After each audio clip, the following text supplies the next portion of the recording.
আসসালামু আলাইকুম। হাসান খালেদ, সভাপতি, বাংলাদেশ তৃণমূল পার্টি, আপনাদের সাথে। দর্শক শ্রোতা, আজকে কথা বলবো। সম্প্রতি তথ্যমন্ত্রী জহিরুদ্দিন স্বপন বলেছেন, মুক্তিযুদ্ধের নেতৃত্ব দিয়েছে জিয়া এবং রাজনৈতিক আন্দোলনের নেতৃত্ব দিয়েছে শেখ মুজিব। এই বিষয়টা নিয়ে আপনাদের সাথে অনেকবার বলেছি, তারপরেও মিথ্যা যত আসবে, যদি সেটাকে প্রতিরোধ না করা যায়, সেটার উত্তর যদি না দেওয়া যায়, তাহলে মিথ্যাটা কিন্তু জায়গা করে নেবে। ঠিক এই একই কারণে আমি আগে অনেক ভিডিওতে বলেছি, মুক্তিযুদ্ধের পক্ষে যারা আছেন তারা মুক্তিযুদ্ধের বিরুদ্ধে কোনো কথা বললে সেটার প্রতিবাদ করবেন, সেটার উত্তর দিবেন। চুপচাপ বসে থাকবেন না, তাহলে জাতি ক্ষতিগ্রস্ত হবে। তো এরকম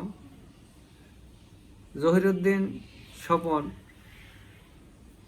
রাজনৈতিকভাবে ছাত্র রাজনীতির সাথে জড়িত ছিলেন এবং উনি খুবই অগ্রসর রাজনীতিবিদ ছিলেন সেই ছাত্র জীবন থেকে। কিন্তু তার মুখ থেকে এরকম মিথ্যাচার জাতি আশা করে না। আর মিথ্যাচার আসলে সে মিথ্যার উত্তর তো দিতেই হবে, না দিলে পরে তো জাতি ক্ষতিগ্রস্ত হবে। মিথ্যাটাই সত্য হিসেবে প্রতিষ্ঠিত হয়ে যাবে, তরুণ প্রজন্ম সেটি জানবে। আচ্ছা, শেখ মুজিব রাজনৈতিক নেতৃত্ব দিয়েছে, ঠিকই আছে, এটা নিয়ে আমার কোনো বক্তব্য নাই। মুক্তিযুদ্ধে উনি ঘোষণা দেওয়ার পরে গ্রেপ্তার হয়েছেন, তারপরের পার্টটাই হলো অন্যরকম। তো এখন আমার বক্তব্য হলো, জিয়া রহমান মুক্তিযুদ্ধের নেতৃত্ব কিভাবে দিল? মুক্তিযুদ্ধে জিয়া রহমানের অবস্থানটা কোথায় ছিল? আমি তো দেখি জিয়া রহমানের অবস্থান শুধুমাত্র একটা সেক্টরে ছিল, সেক্টর কমান্ডার। উনি আগে মেজর ছিলেন, যুদ্ধকালীন সময়ে তাকে ওই লেফটেন্যান্ট কর্নেল পদোন্নতি দেওয়া হয়েছে। ওরা যখন সেক্টর কমান্ডার হলেন, ব্রিগেড কমান্ডার হলেন জেড ফোর্সের, এগুলোর পদোন্নতি দিয়েছে কে? ওই মুক্তিযুদ্ধকালীন সরকার। বাংলাদেশের প্রথম যে সরকার আওয়ামী লীগের নেতৃত্বে গঠিত হয়, সেই মুক্তিযুদ্ধকালীন সরকার সেই পদোন্নতি দিয়েছে। এবং এই যে সেক্টরে যে তারা যুদ্ধ করতেন, এই প্রত্যেকটা সেক্টর আবার ছিলেন জেনারেল উসমানীর নিয়ন্ত্রণে। জেনারেল উসমানী ছিলেন মুক্তিবাহিনীর প্রধান। আর জেনারেল উসমানী এই যে মুক্তিবাহিনীর প্রধান হিসেবে উনি কিন্তু মন্ত্রীর মর্যাদা ভোগ করতেন। এটার কারণ হলো তিনি কিন্তু এমএনএ ছিলেন, আওয়ামী লীগের এমএনএ ছিলেন। 70-এর নির্বাচনে আওয়ামী লীগের এমএনএ হওয়াতে তার মর্যাদাটা ছিল উপরে।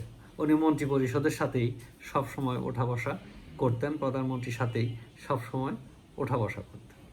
তো আমরা বঙ্গবন্ধু গ্রেফতার হয়ে যাওয়ার পরে কিন্তু আরেকটা পর্যায় সৃষ্টি হইল। মুক্তিযুদ্ধকালীন সময়টা কিন্তু নেতৃত্ব দেন বঙ্গবন্ধুর অনুপস্থিতিতে তাজউদ্দিন আহমেদ। তাজউদ্দিন আহমেদ ইন্ডিয়াতে পৌঁছান 30 মার্চ 71-এর। গিয়ে 4 তারিখে ইন্ডিয়ার প্রধানমন্ত্রী শ্রীমতী ইন্দিরা গান্ধীর সাথে বৈঠক করেন। সেখানে তিনি সহযোগিতা চান, বঙ্গবন্ধু সম্পর্কে বলেন যে বঙ্গবন্ধু স্বাধীনতা ঘোষণা দিয়েছে, এখন কি অবস্থায় আছে তা আমাদের জানা নাই। এখন এই আমার উপরে দায়িত্ব পড়েছে এই বাঙালির এই আন্দোলনকে সামনের দিকে এগিয়ে নিয়ে যাওয়ার। আবার 5 তারিখে বৈঠক করেন। 5 তারিখে তিনি ইন্দিরা গান্ধীর কাছে সহযোগিতা চান, স্বীকৃতি চান এবং ভারতের প্রধানমন্ত্রী স্পষ্টভাবেই তাজউদ্দিন আহমেদকে জানিয়ে দেন, কোনো ইয়াকে তো আর দেওয়া যায় না, সহযোগিতা করা যায় না। যদি রাষ্ট্রের সহযোগিতা পেতে চান তাহলে একটা সরকার গঠন করতে হবে। দলকে তো আর সহযোগিতা দেওয়া যাবে না, কোনো ব্যক্তিকে সহযোগিতা দেওয়া যাবে না, সরকার গঠন করার তাগিদ দেন। তারই ফলশ্রুতিতে এই 10ই এপ্রিল এবং 17ই এপ্রিল স্বাধীনতার ইশতেহার দিবস যেটাকে আমরা বলি, আবার 17ই এপ্রিল যেটা প্রথম সরকার নেয়, ওথ দেয়।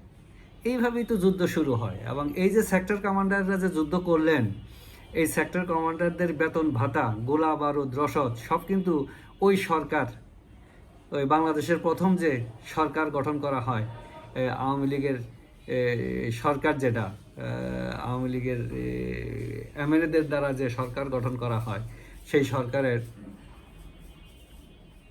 অধীনে হয়। এই যে বেতন ভাতা, গোলা বারুদ, রসদ সব কিন্তু ওই সরকার যোগান দিত। তাহলে বলেন তো দেখি, এখানে মুক্তিযুদ্ধের নেতৃত্বটা কিভাবে জিয়া রহমান দিল? জিয়া রহমান একজন মুক্তিযোদ্ধা, এই জন্য আমরা তার সমালোচনা সহজে করি না, তার ডিফেম হোক সেটা আমরা চাই না। কিন্তু জিয়া রহমানকে যদি টেনে শেষে আপনারা যদি উপরে বসানোর চেষ্টা করেন, তখন তো দুই একটা কথা বলতেই হয়।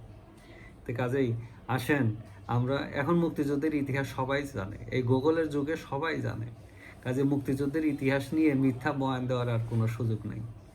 সত্য বলি, জিয়া রহমান মুক্তিযোদ্ধা হিসেবে তিনি বীর উত্তম খেতাব পেয়েছেন, আওয়ামী লীগ সরকারের কাছ থেকে এই খেতাব পেয়েছেন, আরও অনেক প্রমোশন পেয়েছেন অনেক।